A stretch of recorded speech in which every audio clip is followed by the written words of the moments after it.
Olá, povo de Deus, terça-feira, 31 de janeiro de 2023, São João Bosco, quarta semana do Tempo Comum.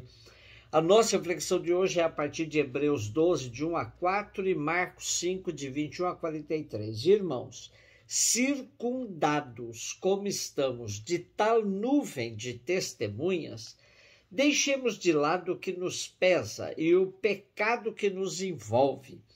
Empenhemo-nos com perseverança no combate que nos é proposto com os olhos fixos em Jesus, que em nós começa e completa a obra da fé. Em vista da alegria que lhe foi proposta, suportou a cruz, não se importando com a infâmia, e assentou-se à direita do trono de Deus. Pensai, pois, naquele que enfrentou uma tal oposição por parte dos pecadores, para que não vos deixeis abater pelo desânimo.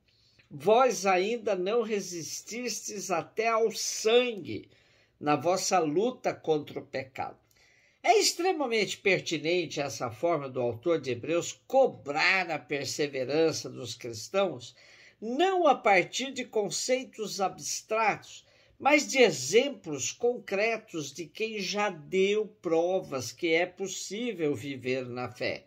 A nuvem de testemunhas apresentada pelo autor ajuda, conforta, sustenta, encoraja.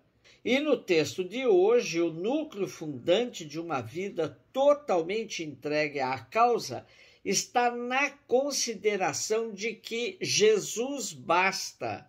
É preciso ter os olhos fixos em Jesus. A nuvem de testemunhas, por mais importante que seja, não pode ofuscar nossa visão a ponto de perdermos o foco.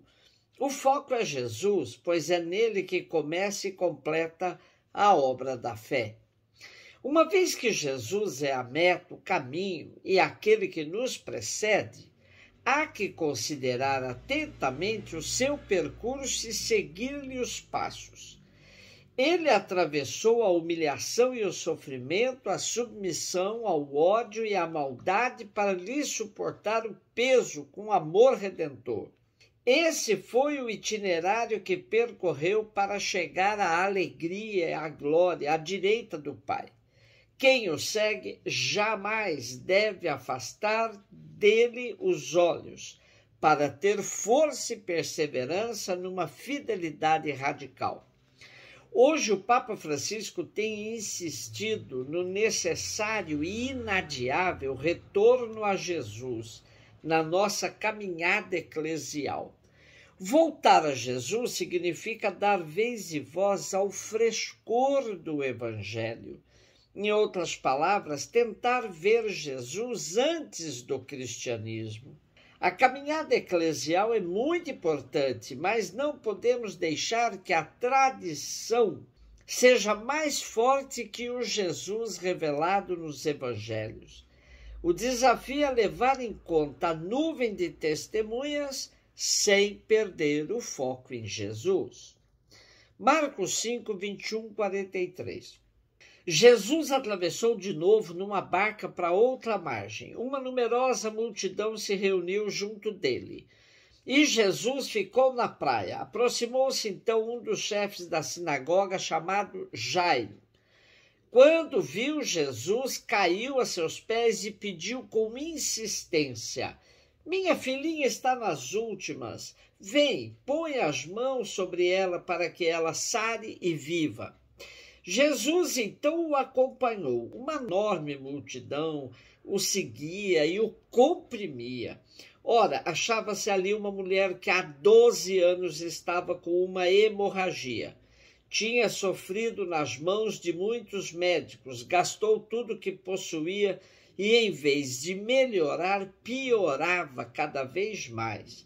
Tendo ouvido falar de Jesus, aproximou-se dele por detrás, no meio da multidão, e tocou na sua roupa. Ela pensava: se ao menos tocar na roupa dele, ficarei curada. A hemorragia parou imediatamente e a mulher sentiu dentro de si que estava curada da doença. Jesus logo percebeu que uma força tinha saído dele e, voltando-se no meio da multidão, perguntou: quem tocou na minha roupa? Os discípulos disseram: estás vendo a multidão que te comprime e ainda perguntas quem me tocou? Ele, porém, olhava ao redor para ver quem havia feito aquilo. A mulher, cheia de medo e tremendo, percebendo o que lhe havia acontecido, veio, caiu aos pés de Jesus e contou-lhe toda a verdade. Ele lhe disse: filha, a tua fé te curou. Vá em paz, fica curada dessa doença. Ele ainda estava falando quando chegaram alguns da casa do chefe da sinagoga e disseram a Jairo: tua filha morreu. Por que ainda incomodar o mestre? Jesus ouviu a notícia e disse ao chefe da sinagoga: não tenhas medo, basta ter fé. E não deixou que ninguém o acompanhasse, a não ser Pedro, Tiago e seu irmão João. Quando chegaram à casa do chefe da sinagoga, Jesus viu a confusão e como estavam chorando, gritando. Então ele entrou e disse: por que essa confusão e esse choro? A criança não morreu, mas está dormindo. Começaram então a caçoar dele, mas ele mandou que todos saíssem, menos o pai e a mãe da menina e os 3 discípulos que o acompanhavam. Depois entraram no quarto onde estava a criança. Jesus pegou na mão da menina e disse: Talita cum, que quer dizer: menina, levanta-te. Ela levantou-se e imediatamente começou a andar, pois tinha 12 anos. E todos ficaram admirados. Ele recomendou com insistência que ninguém ficasse sabendo daquilo e mandou dar de comer à menina. Bom, hoje temos o relato de uma mulher que há 12 anos necessitava da cura e de uma menina de 12 anos ressuscitada por Jesus. Com esses 2 eventos, Jesus resgata a vida de 2 mulheres. Na verdade, uma das marcas mais significativas da prática de Jesus é o seu revolucionário relacionamento com as mulheres. Numa sociedade onde elas não eram contadas, Jesus ousa indicar a dignidade da vida delas como prioridade. A perda de sangue era, para a mulher hebreia, uma frustração vital porque não podia ter descendência, equivalia à morte prematura. A filha de Jairo estava mesmo morta e teve que ser ressuscitada. Jesus livra ambas da morte, mostrando que é o verdadeiro Messias, porque a sua palavra suscita vida. Os 2 episódios estão entrelaçados um no outro, revelando pontos de contato e diferenças. No caso da filha de Jairo, a súplica do pai recebe uma resposta pronta de Jesus, que imediatamente se dirige para a sua casa. Mas a caminhada é abruptamente interrompida com a intervenção da mulher que sofria do fluxo de sangue. Contrasta o comportamento de Jairo, homem influente, e o da mulher que sofria de um fluxo de sangue que se aproxima furtivamente de Jesus. Mas ambos têm a mesma confiança em Jesus e obtêm uma resposta pronta.